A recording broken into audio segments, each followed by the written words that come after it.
બ્રહ્મભટ્ટ સાહેબ, પ્રેમજીભાઈ, વિભાગના અધ્યક્ષ હિનાબેન, ચંદ્રવાડિયા સાહેબ, રમેશભાઈ, રાજેશ્વરીબેન, સુધાબેન અને આપ સૌ, ખાસો સમય થયો છે અને મધ્યકાળમાં તો ભજનનો મહિમા હતો, પણ આપણે એનું પછી ફેરવ્યું કે ભોજન વિના ભજન ના હોય. તો એ પણ મને ધ્યાનમાં છે જ. મને આ વિષયમાં મજા પડી ગઈ મળ્યો, એટલે કે પ્રિય સ્વરૂપ છે નવલકથાનું અને પશ્ચિમથી આવેલું. એમાં આપણું આ લોક સાહિત્ય શું દખલ કરે છે અને એના પરિણામો કેવા આવ્યા. એટલે થોડાક જ ઉદાહરણો જોઈએ તો લોક સાહિત્ય કે લોકવિદ્યા, જેમાં અંધશ્રદ્ધાઓ છે, શ્રદ્ધાઓ છે. એક ઉદાહરણથી વાત શરૂ કરીએ કે શું કરે છે લેખક આપણો, કે ભાઈ સ્ત્રીથી હળને હાથ ન અડાડાય, અને એ જો અડાડે તો દુકાળ પડે. અને વાલા ડોસાનું મૃત્યુ થયું છે અને રૂપામાં કાળુને શીખવે છે, પણ પેલું ફગાઈ જાય છે હળ, એટલે બિચારાએ હાથ અડાડ્યું ને કોઈક જોઈ ગયું અને ગામમાં વાત ચાલી કે રૂપાએ હળને હાથ અડાડ્યો છે ને એમાં દુષ્કાળ પડ્યો છે. એટલે બધાએ નક્કી કર્યું કે આ રૂપાના કારણે દુષ્કાળ પડ્યો છે, અને પરિણામે હવે એના શરીર ઉપરથી હળ પસાર કરવું પડે. અને સારા બળદ શોધી આવે છે માલી ડોસી, જેથી હેરાન થાય રૂપા. અને રૂપાના શરીર ઉપરથી હળ પસાર કરવામાં ની ઘટના છે. એ જ વખતે વરસાદ બંધાય છે અને છાંટા પડે છે, એટલે પેલું હળ પસાર કરાતું નથી. અને પછી તો એ રૂપામાં નિર્દોષ ઠર્યા, પણ સાંજે રૂપામાના પરસાળમાં બધા બૈરા બેઠા છે અને એમને થાય છે કે રૂપામાનું સત તો જુઓ, વરસાદ લાવી દીધો માગો પસાર થાય એ પહેલા.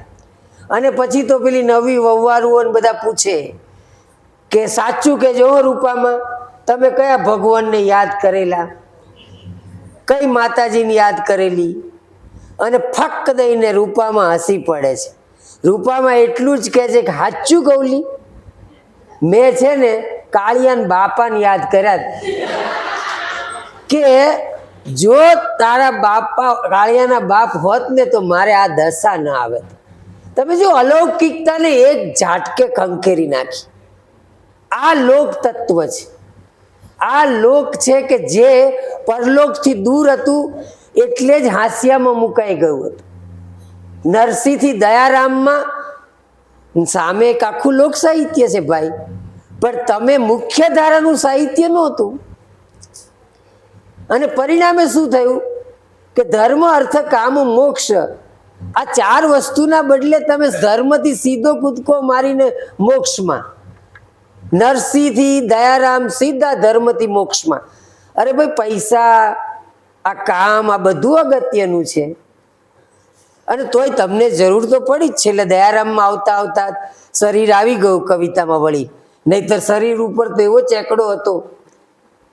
પણ દયારામનો કૃષ્ણ જરાક આપણને યાદ આવે કે ભાઈ બે ચુંબન માંગી લે એકના, એટલે તુજ તોરો મુજ મોરો. તો આ જે લોકને હું જે જોઉં છું કે જે લોક હાસ્યામાં ધકેલાઈ ગયું, જેની અંદર આલોકની વાતો હતી એમ, અને એટલા માટે એ રિવાઈવ થવાનું જ છે. એટલે આ જે ડોસીમાં રૂપાનો જે પ્રસંગ છે, અથવા તો જેમણે હમણાં બળવંતભાઈ કહ્યું કે આ રોટલામાં ઝેર નાખ્યું, લોકવિદ્યા પ્રમાણે ન નખાય. અરે ભાઈ એક સરસ ચૂક, પણ આખી કૃતિ લોક તત્વથી ખીચો ખીચ છે, અને કાલ જઈ છે ને છે જ. તમે જુઓ કે લોકવિદ્યામાં ભૂવા આવ્યા, એ મળેલા જીવમાં ભૂવો છે, અને ભૂવો શું કરે છે, કાનજી જીવીને ગામમાં તો લાવ્યો, પણ પછી એનું નૈતિક મન ડંખ્યા કરે છે, એટલે મળતો નથી. અને જીવી નહીં થાય છે કે તો લાવ્યા શું કરવા? એકવાર તો પહોંચી જાય છે ખેતર, એને પકડે છે કે તમે તો દેખાતાય નથી. ત્યારે એ ગામમાં પેલો ભૂવો એક દિવસ જાહેર કાર્યક્રમમાં પરફોર્મન્સના એમ કે કાનજી આ બધું બરાબર નથી ચાલતું. હવે કાનજીને કેવી ખીચ ચડે કે એક તો સંયમ રાખીને દૂર રહે છે કાનજીને જીવી, એટલે જઈને સીધો ભુવાને પકડી લે છે. બોલ શું છે, શું બરાબર નથી ચાલતું? અને તમે જુઓ કે ભૂવો મરી જાત, પણ છોડાવવા માટે પુરુષો તો દોડ્યા, પણ એક સ્ત્રી દોડી અને એ દોડી જીવી. એટલે જેને નહોતી ખબર એ નહીં પડી ગઈ કંઈક છે કાનજી જીવી વચ્ચે. એટલે પન્નાલાલે શીર્ષક જ એ પ્રકરણનું આપ્યું છે પારખા, પ્રેમના પારખા. તો આ ભુવાનો પ્રવેશ કે આ માગવાનો પ્રવેશ થતો, નાની નાની જે આપણી લોક તત્વો, લોક વિદ્યાઓ, માનો કે આ છીકડી સૂંઘવી, ભાઈ શું છે? આપણે તો છીકડી એટલે બરાબર, પણ છીકડી એ ઇન્ટરવલ પાડવાનો છે વાત કહેવામાં. તમારે જ્યારે વડામણામાં છોકરીને વેચવા ગયો છે મનોરદા, અને પટલાણીને કોઈ પૂછે કે મનોર કાકા દેખાતા નથી, અલા ભાઈ આપણા ગામમાં નિહાર નથી ને, તો રાજાને મળવા ગયા નિહાર માટે, કોઈ આવ્યું નહીં, બોલો. પણ પછી આમ છીકડી સૂંઘતા જાય, ઇન્ટરવલ પાડતા જાય, અને પેલાને કે તું લે છીકડી, એટલે એક વાત ગોઠવી શકાય. તમે જુઓ કે તમાકુ આપી એક સત્કાર કરવો, આ છે ને લોક છે ભાઈ. લોકમાં આવી છોછ નહોતો, એટલે તો અત્યારે કુંભમાં જઈને ઘણા ગાંજો નથી ફૂંકતા. તમે જુઓ ભક્તની સાથે ગાંજાનો યોનાચારો કશું જ ત્યાં કશું હતું જ નહીં. આ બધું સંભોગ છે સમાધિ ઓછો ક્યાંથી લાવ્યા? નાથ પરંપરામાંથી. નાથ એક પરંપરા હતી જેમાંથી આ બે ફાટા, કારણ કે બંને અલિખિત છે. તમારું મુખ્ય ધારાનું સાહિત્ય અને લોક સાહિત્ય બંને આવ્યું ક્યાંથી? સોર્સ ક્યાં છે? એ સોર્સ કેમ દબાઈ ગયો? એ જો વિચાર કરીશું તો ખ્યાલ આવશે કે જ્યાં દેહનો સ્વીકાર હતો, એમ કહું છું, જ્યાં લોકનો સ્વીકાર હતો દેહનો એટલી અર્થ. તો તમાકુનો કોઈ છોજ નથી ને. તમાકુ શું છે? જો તમે વડામણામાં હું એક દ્રશ્ય જોઉં છું 3 જગ્યાએ, એટલે હું આને એપ્લાઇડ નથી કહેતો લોકવિદ્યાને, હું ફંક્શનલ કહીશ. કારણ કે એપ્લાઇડ કયું છે કે કોઈ થિયરી છે અને એનું પ્રેક્ટિકલ થાય એ એપ્લાઇડ છે.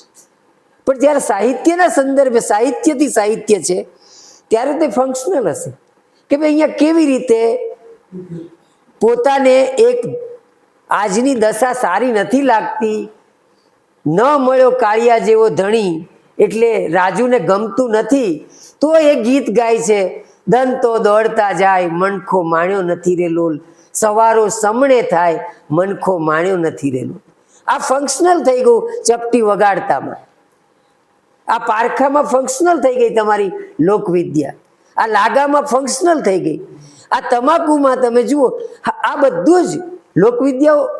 મેઘાણીથી તમે 2025માં જેમની નવલકથા આવી જયશ્રી ચૌધરીની છીલુગુરી, અરે સાગમટે ડાકણો છે, તમે વાંચજો.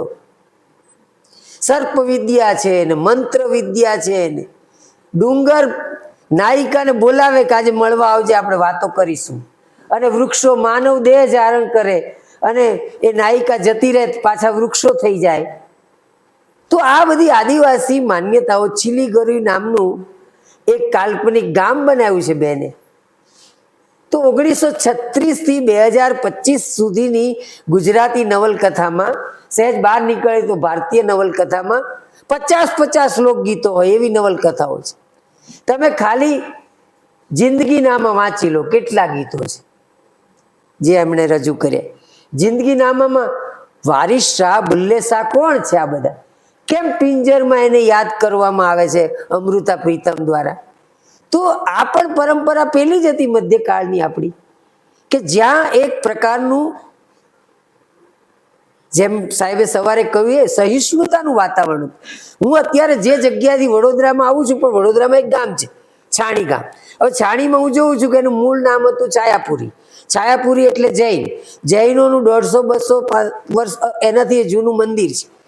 તો મસ્જિદ છે, મંદિર છે, ગુરુદ્વારા તો રોડ ઉપર જ છે, કેવળ સંપ્રદાય વાળા છે, દલપતભાઈ વાળા છે, પાઠ પરંપરા વાળા, બધા શાંતિથી રહે છે હળી મળી. તો આ જે એક લોકની જે એક પ્રકારનું સમાવેશી વર્તન હતું. હુહુ નામની નવલકથા લખે છે નરોત્તમ પલાણ, તો વારંવાર એ આપણને યાદ આપે. હુહુ એટલે ઝેરી પવન. અને જ્યારે ભારતના વિભાજનની વાતો શરૂ થઈ અને લોકોના મન એકબીજા ઉપર ઊંચા થયા, તો આ લેખક આપણને નરોત્તમ પલાણ એમ કહે છે કે આ ખાગેશ્વરીમાં જુઓ તમે, એક ચારણબાઈ માટે એક 4 સિંધી ભાઈઓએ બલિદાન આપ્યું અને 5 મજાર ભેગી જ છે. કાલાવડના શીતળાના મંદિરમાં ફકીરના હાથે સિંદૂર થાય, મુસલમાનના હાથે. પેલું ત્રાગડ સાહેબ પીર કેશોદના, એમાં મલીદો રબારીના હાથે ચડે. અરે આપણે ક્યાંય નહીં દૂર ના જવું હોય તો પીરાણા જાઓ, બધા કચ્છના પટેલો છે અને જગ્યાનું નામ પીરાણા છે. અને સૌથી મોટી વાત તો રામાપીર જ છે ભાઈ. તો શું કરશે? આ જે વસ્તુ એ આપણને શીખવાડી હતી, તો એ યાદ આપે છે હુહુનો લેખક. એમ કહું છું હુહુનો લેખક. હા, અહીંયા ચમત્કારોની રીતે નહીં આવે. માનો કે સોમતીર્થ આપણે વાંચતા હોઈએ અને સોમતીર્થમાં જે તાતણો ખોવાઈ ગયો હતો મુનશીથી, એ લોક તાતણો, તો એ લઈ આવે છે કે કઈ રીતે સોમનાથને બચાવવાના મેઇનસ્ટ્રીમની સામે એક લોક તત્વ પણ હતા. ફરીદ પણ હતો, એ તો બરાબર છે, પણ ત્યાં એક દેશી નાના નાના રાજાઓ અને આઈ વરુડી, મને એ ગમ્યું નહીં, કારણ કે આ નવલકથા છે કે ભાઈ આઈ વરુડી છે એ ઊભી રહે એટલે સમુદ્રમાં રસ્તો થઈ ગયો. નવલકથામાં આ રીતે રસ્તો નહીં થાય, આ લોકકથા નથી. અહીંયા કાર્યકારણ રહેવાનું. તમે અહીંયા જે રીતે લાવશો, હા ફંક્શનલ કરવું હોય તો જુદી રીતે એની હોઈ શકે છે. જે દુનિયાની ઉત્તમ કૃતિઓ ગણાય છે એમાં છે જ ચમત્કારો, પણ ચમત્કારોનું સ્તર જુદું છે. અહીંયા તમે આ પ્રકારે સીધે સીધું મૂકી દીધું. બાકી મેટામોર્ફોસિસ લોકકથા જ છે. માર્કવેઝ જે અત્યારે મોટામાં મોટો લેખક લોકકથા જ છે. દુનિયામાં સારા સારા લેખકો જે હવે આવવાના છે, મારી દ્રષ્ટિએ આફ્રિકામાંથી આવશે, લેટિન અમેરિકામાંથી આવશે. એ લોકોના વિશ્વો યુરોપ જેટલા પાંગળા નથી રહ્યા. એટલે તમે જુઓ કે એલિસ વોકર, દાખલા તરીકે એલિસ વોકરની એક નાનકડી વાત તમને કહું.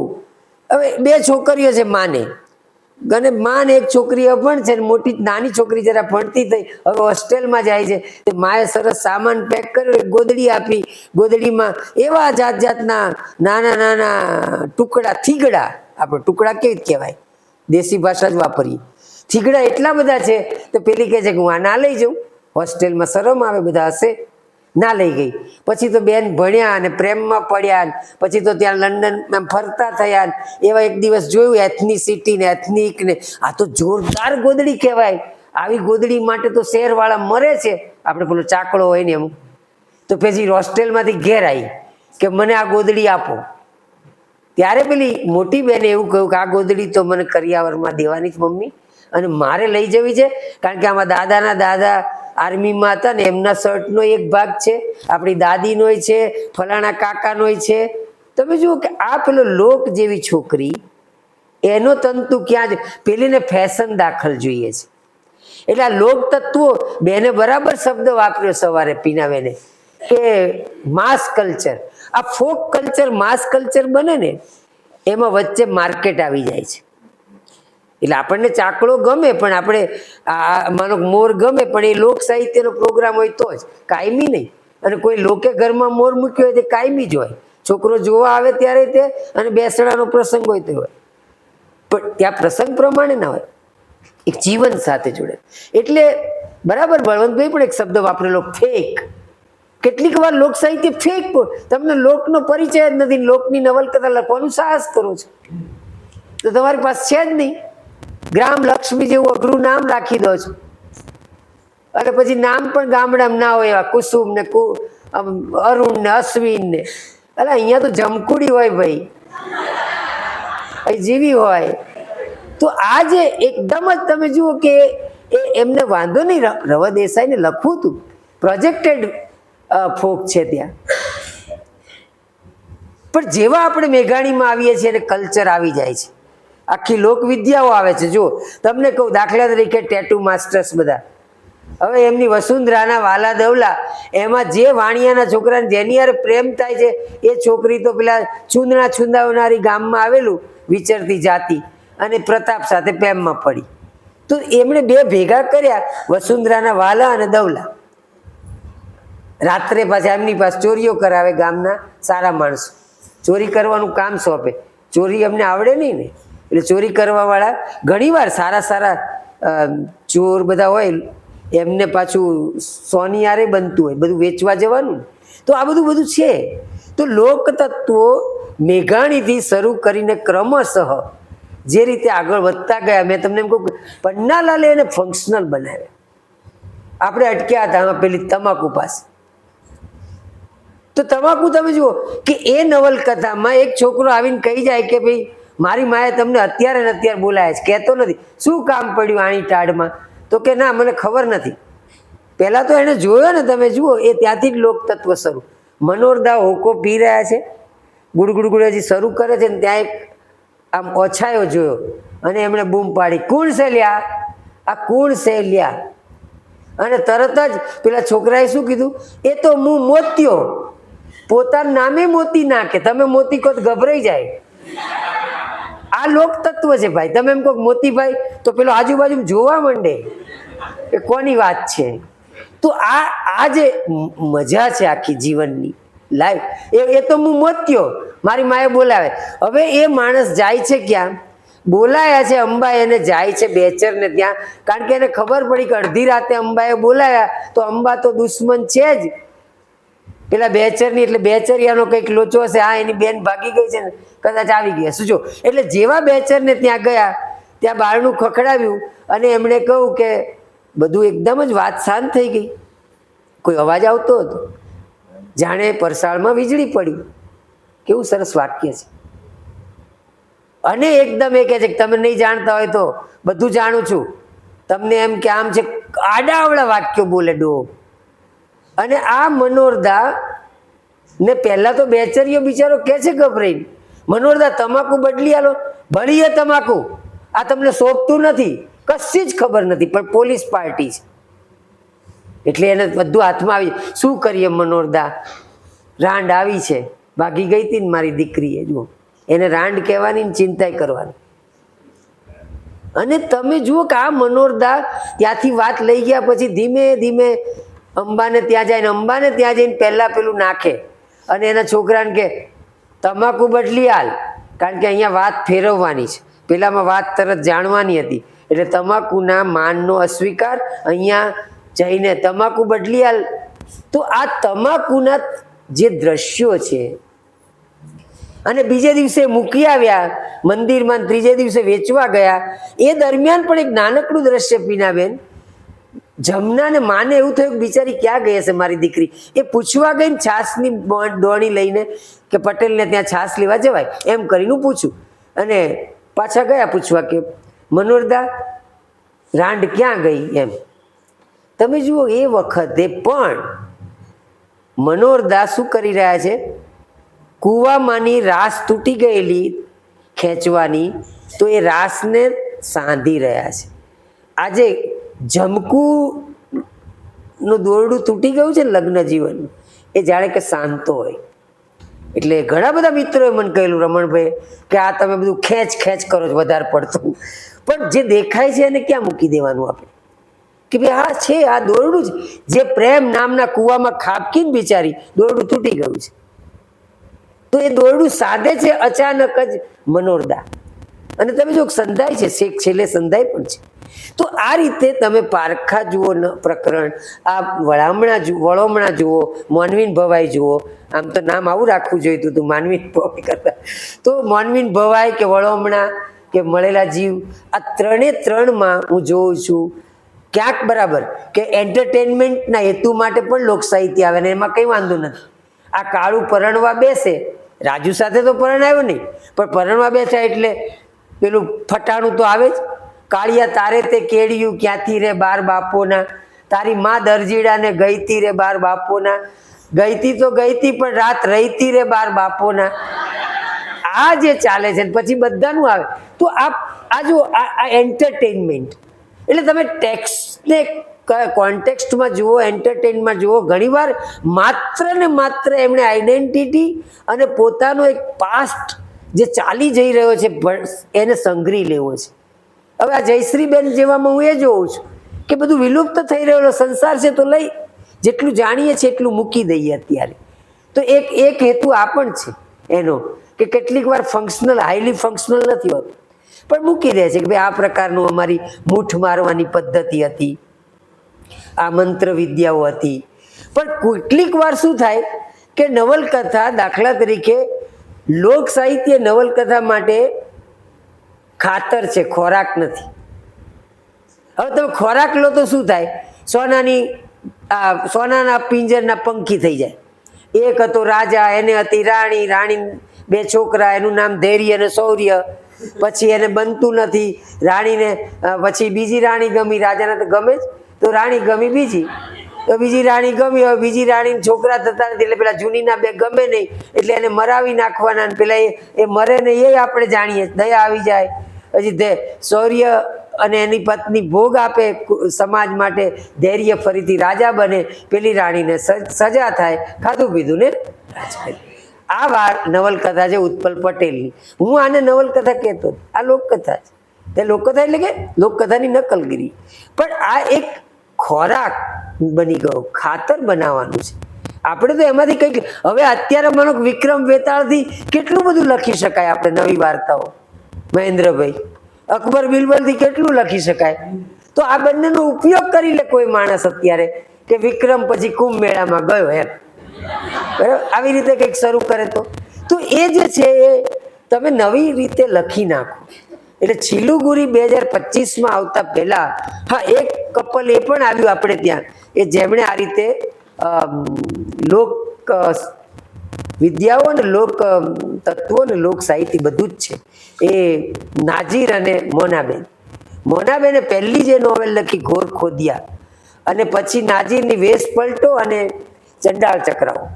આ તમે કૃતિઓ તમે જુઓ તો એમાં એક ભૂત પ્રેતની માન્યતાઓને એકબીજાને સપનામાં આવવા, આજે મેં તમને કહ્યું કે માતાજીનું આવવું અહીંયા કઈ રીતે ફંક્શનલ, ત્યાં એક પ્રકારનું એમને પણ વિલુપ્ત સંસાર જ છે. 150-200 વર્ષ પહેલા વાંસદાના જંગલોમાં કેવા પ્રકારનું જીવન હતું એ મોનાબેન લખી રહ્યા છે, અને 150-200 વર્ષ પહેલા દીવ કાંઠામાં કયા પ્રકારનું જીવન હતું એ નાજીર લખી રહ્યો છે. તો તમને ઢાલ કાચબો એના સંગ્રહ નામ પરથી ખ્યાલ આવે. ઢાલ કાચબો, ગાય જેવડો કાચબો હોય કહેવાનું. તો આ પ્રકારે, અને આ વર્લ્ડ આફ્રિકા પાસે વધારે છે. એટલે મેં તમને કહ્યું એમ કે આફ્રિકન રાઇટરમાં પણ આ દેખાય. આપણા જેટલા રાઇટર્સ, કૃષ્ણા સોબતીની જિંદગીનામાં મેં તમને કહ્યું સુપર્બ નમૂનો છે આપણો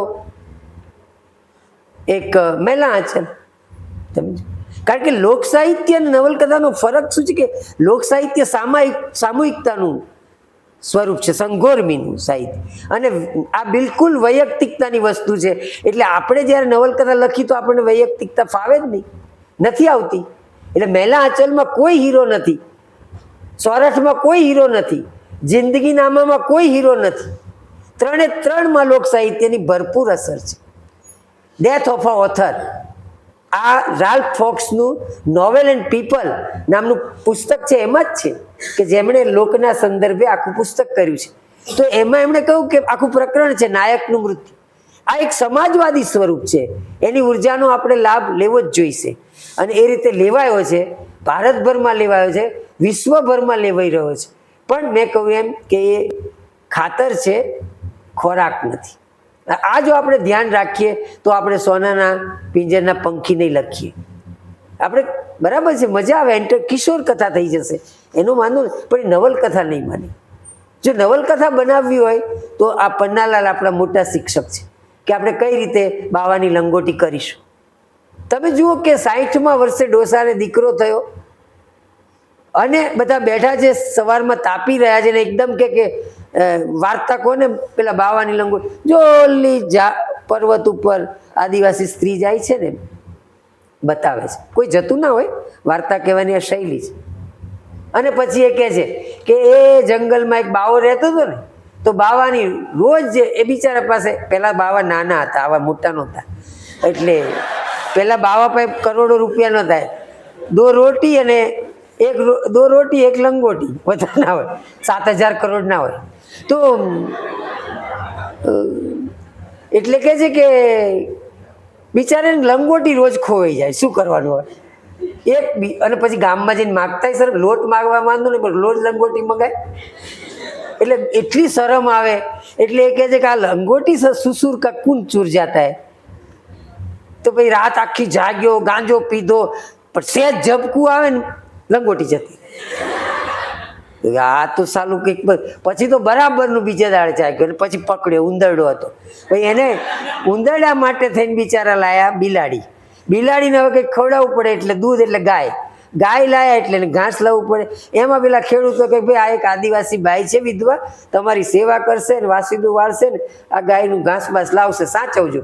એમાં એ પાછો પેલા કહેતા હતા ને દેવદાસમાં ના બને, અરે બધું બને. તો એ